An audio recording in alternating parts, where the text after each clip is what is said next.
In today's video, we are going to be carrying on from where I left off in the last video. In the last video, I had a look at this big busy section, and actually I need to sort out this windy section here. It's just too incessant, and I need to re-look at the timbres that I've explored and re-orchestrated and things like that.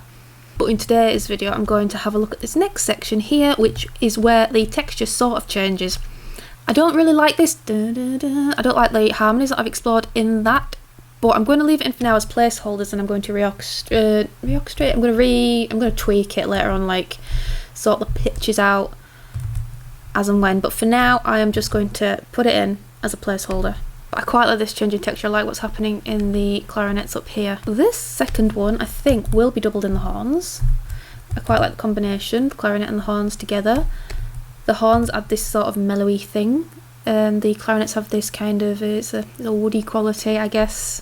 You could describe it however you want though. I also do like the sound of clarinets and violas together, but that's a very classic combination.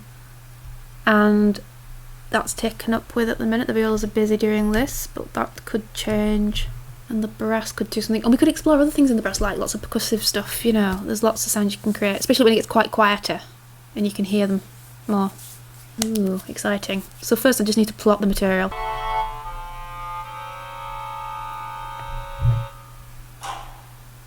I like that big loud pits that happened in the bass at that moment. And I like it if it comes in this bit here afterwards.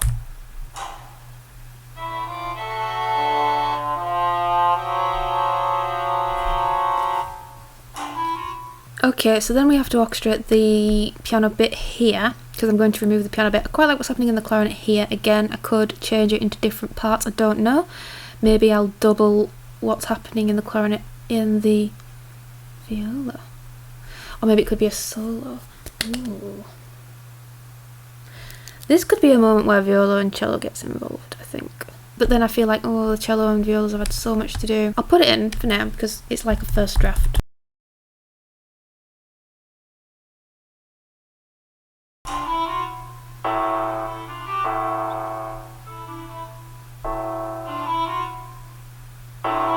And I think I'll repeat this Bartok pits in the double bass, and then these I will somehow orchestrate. Maybe this bottom line can go in like maybe in the tubas very quietly, maybe, and muted. We need to add mutes. Remind me, we need to add mutes to the brass.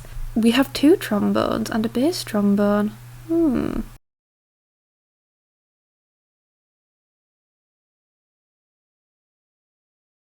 Okay, that's okay, but it needs to be muted and it needs to be very quiet. If I just put mute for now, if I just put consort for now, it's like at least whatever mute they've got on them they can shove in there. Today you have to be very specific in terms of mutes, and there's lots of different mutes which we can explore in another video. We'll have a whole brass section day. Let's orchestrate this top line now. Where can this go? I quite like the idea of it being in the violins as well as maybe the flutes. Or I could have it in brass, just very quiet. No, I think some strings, definitely.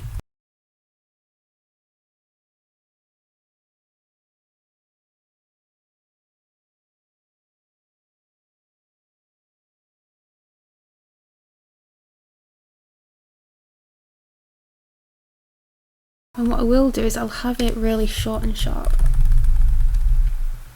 So staccatissimo. I would say the same in the brass. I would say staccatissimo or staccato, but I don't want them to really like make it percussive. That's the thing. I think this can be doubled in the flute.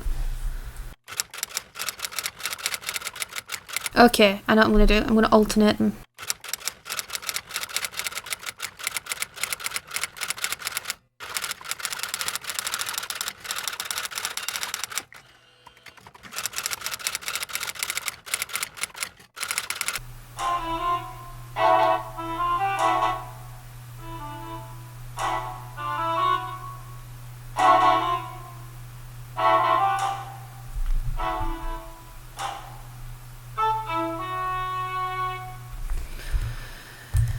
Yeah, I'm not too keen on that last.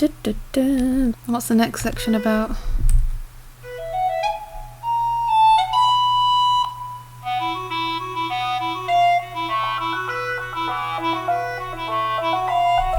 We can go into a bunch of solos, that could work.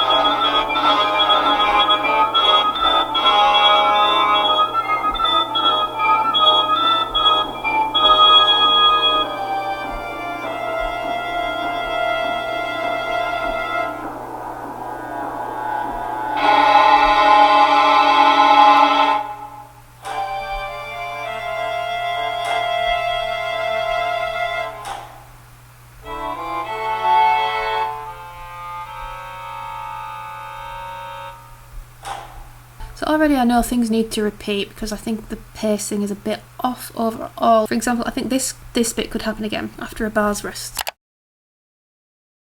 I think maybe the opposite should happen. I don't know, it should be like an inversion or something, so it goes to F, G.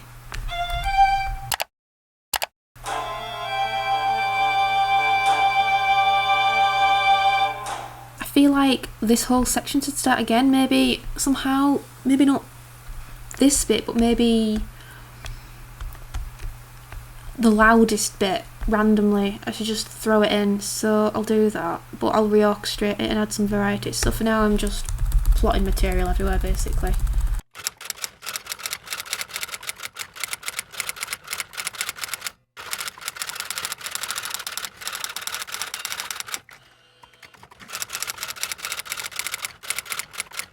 I know what I want to do for this relentless bit just while I'm remembering it, so I might as well throw it in now. I like the accent beats, so it's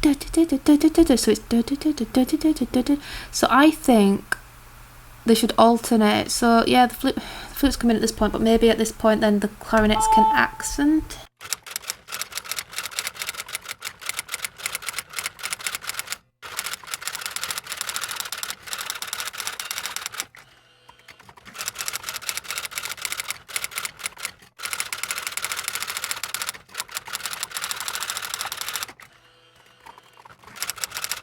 Okay, my camera battery got exhausted, so I'll just continue with this.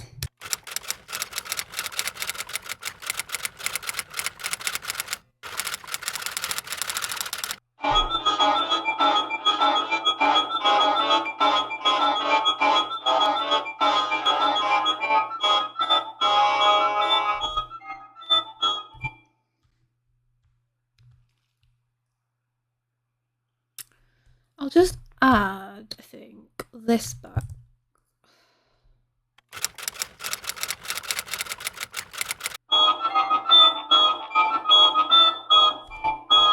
I really don't like that high.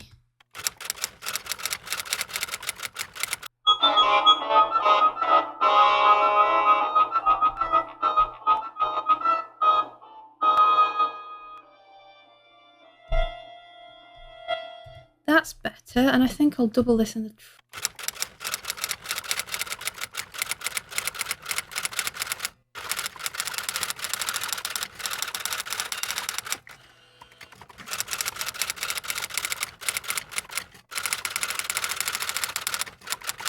Yep, that works. Okay, I will end this video here, so thank you very much for watching. So what have I done today? So I've done some reorchestrating, so I've padded some bits out, I've added in some little motifs. I did something with this other section here, the different textury section that we have coming in here, these sort of, I don't know what you call it, like a gestural motify moments. I did something here. I reorchestrated it here with a bit of, you could call it Klangfarbe and melody maybe, where you have the sort of how it passed on between different instruments and different combinations of instruments. So we have different colours coming through. So we have like a combination of flute and clarinet combined with a combination of cor anglais and bass clarinet, for example, and I sort of mix and match them. The next section, I suppose, is this next bit here, or maybe just padding out this bit. I don't know. I think I kind of want to repeat the loud bit again, maybe. And then end this section with that bit, and then maybe this will be a completely different section or a new movement. Maybe with a solo involved, maybe. Maybe I could sort of augment it, really extend it. Maybe it could be a big clarinet solo or lots of wind instrument solos, maybe. I'll have a think. Anyway, thank you for watching. I'll see you in the next video. Bye!